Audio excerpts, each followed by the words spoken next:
Occupy Oakland staged a moving day action on Saturday, January 28th, as they attempted to occupy a vacant public building and convert it into a community center.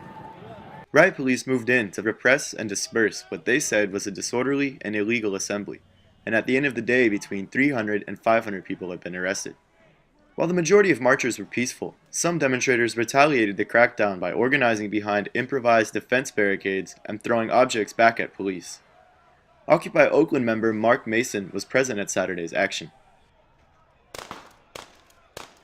The police basically blocked off one of the streets and said, we're illegal, we're not supposed to do this, you must disperse immediately. And there was a standoff between the marchers and the police.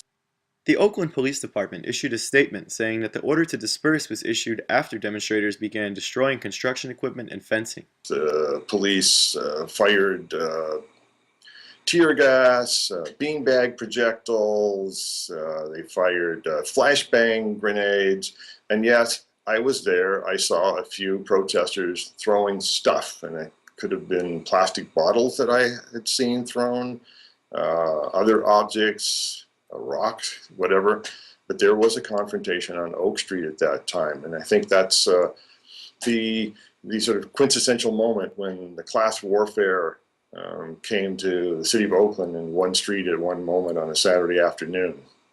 The building targeted for the attempted occupation was the Henry Kaiser Convention Center, a public building that had been vacant for more than 6 years. Mark explains how, in addition to looking for a new base of operations, the Occupy Oakland movement had planned on establishing a community space where a variety of social services and creative venues would be offered to the public. We have the Children's Village, which provides opportunities for kids to play and interact with each other. There's services regarding homelessness services and services for those who have joblessness problems. Millions of people in the United States are out of work. So the concept was to set up a community center that would provide some access to community support and help them be directed towards government opportunities for assistance. Occupy Oakland has insisted that it will continue efforts to occupy public spaces, in spite of the city's latest violent police response. Mark says the Occupy movement arose out of the necessity to build new networks of community support in response to a growing number of social and economic pressures in the United States. That sense of community is connected to the real world. There's really a crisis in democracy in the United States.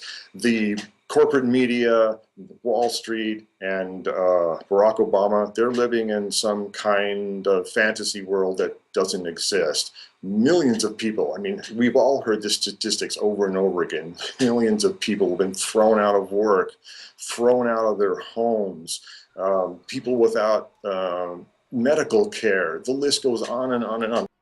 This is David Doherty with the Real News Network.